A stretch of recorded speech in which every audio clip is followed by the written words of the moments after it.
Hi, I'm Lauren. Welcome to my craft room. Today is the 20th, which means there is a new Whimsy Stamps release. I have a Slimline card for you today featuring two of the new stamps. One's a stamp or one's a stamp set that is released today. Here is the cute card with this adorable little gnome. So I will have links down below to where you can find all the new Whimsy Stamps released, but I hope you enjoy this card tutorial.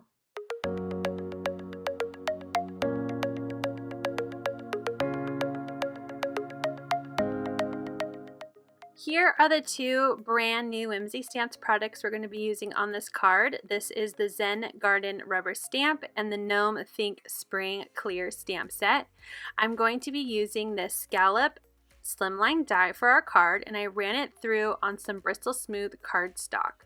Now I probably could have done my next few steps before die cutting it, but I didn't really have in mind what I was going to do with my background. I just knew that I wanted these scalloped ovals for my card, so I'm going to do things a little bit the hard way for this video, but I hope it inspires you to try this same look, but you'll do it a little smarter and do your embossing and distressing before you die cut. But anyway, I'm here to do things the hard way for you.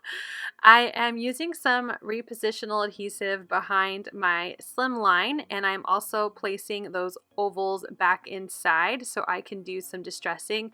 I just wanted those white scallop pieces to not have any color on them. I wanted them to remain white, so that's why I took them out here from this step. And I am using some VersaMark, which is a clear pigment ink, to stamp my Zen Garden onto my background. And I'm going to stamp it twice, once hugging the left edge of the card, and this one will be hugging the right edge of the card. As you can see, it perfectly fits in half of a slim line card.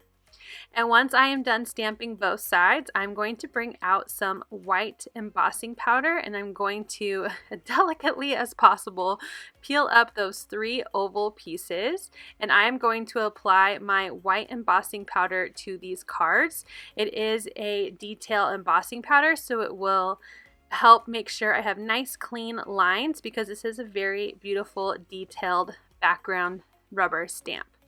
I'm going to use my tweezers to help hold those pieces and then tap off any excess embossing powder. And then I've turned on my heat gun and let it warm up, and now I am using it to melt that embossing powder on my little oval pieces. So you can see here now my embossing powder is nice and shiny because I have warmed up the plastic in that powder and melted it down to create my image, and I'm going to repeat the same process also on my large slimline piece. So now that those are all embossed, I am going to put away my powder and clean up my workstation, and now I'm going to stick that scallop slimline piece of paper back to my silicone mat and fit those three ovals in.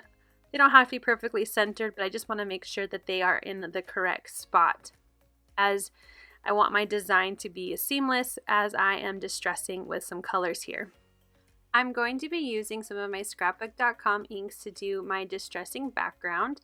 I have Lantern Light, and I have one of the domed foam applicators. I absolutely love these applicators, and I am distressing on some of that yellow, more vibrant on the top and then faded out towards the middle, leaving about a third of the card white.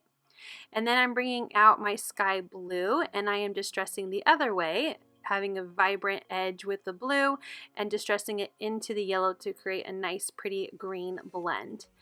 I'm going to take a paper towel and just wipe off any excess ink on my white embossing powder. This is called an Emboss Resist technique, and I absolutely love how beautiful these colors have turned out.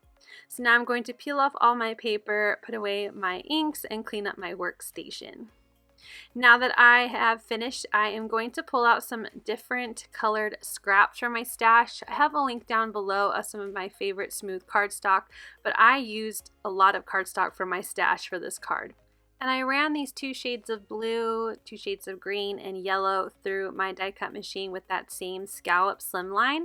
And now I'm going to layer these colors together. So I have a cheap piece of white cardstock that will be my bottom layer, and I am adhering my darker blue on top of that. And then I will add wet glue and adhere the next color, which will be this pretty lighter blue color. Again, adding some wet glue and just stacking it on top. And then I will move to my darker green, followed by my lighter green, and finally the yellow for the colored cardstock. And then I am taking that nice, clean, Bristol Smooth, expensive white cardstock to be on the top part of my little scallop doily looking piece here. And I did that so it added just a little bit more interest to my stacks of paper.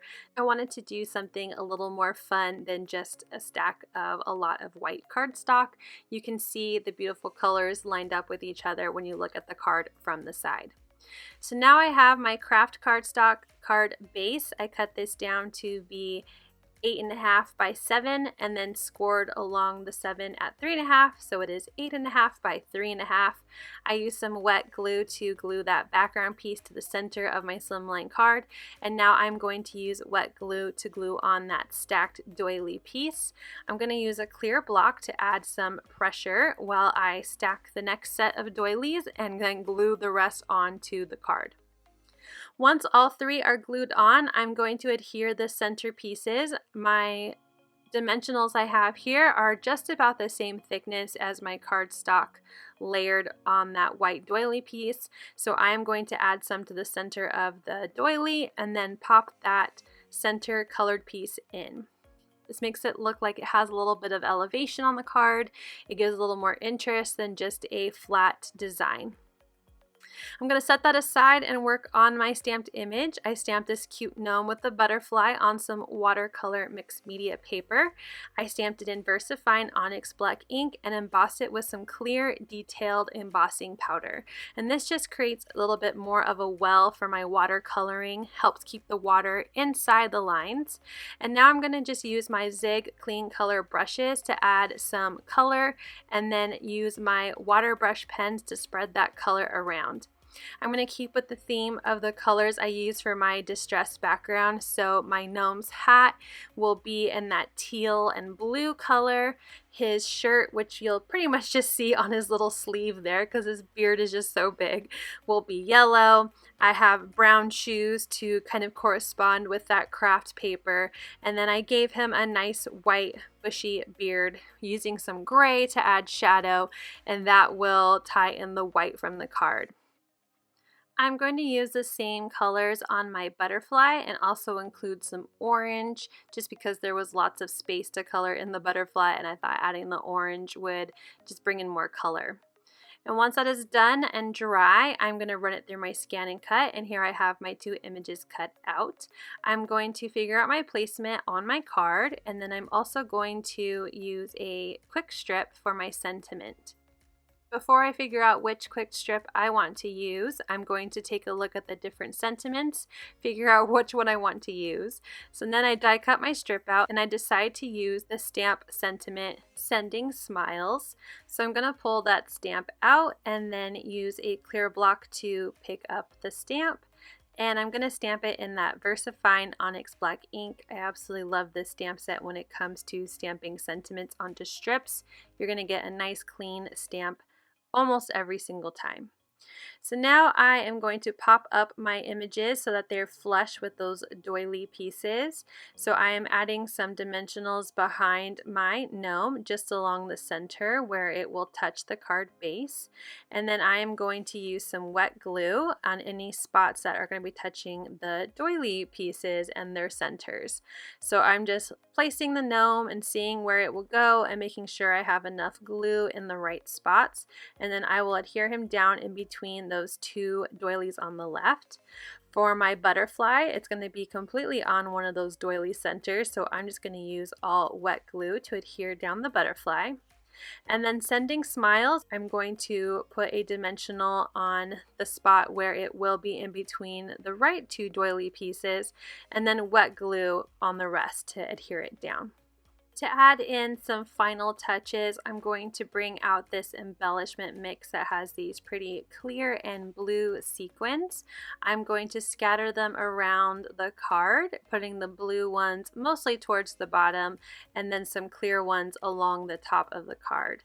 I'm going to use my wet glue and my jewel picker to adhere all of those down, and once I'm happy with the number of sequins and their placement, my card is complete. I really hope you like this slimline card. card and it inspires you to create with the new Whimsy Stamps products, I have a link down below to where you can purchase these 2 new items as well as the rest of the new release down below in the description. Thank you so much again for watching. If you like this, I hope you'll click that like button, and if you're new here and want to see more content from me, I sure hope you'll hit subscribe. Thank you so much for watching and have a wonderful day.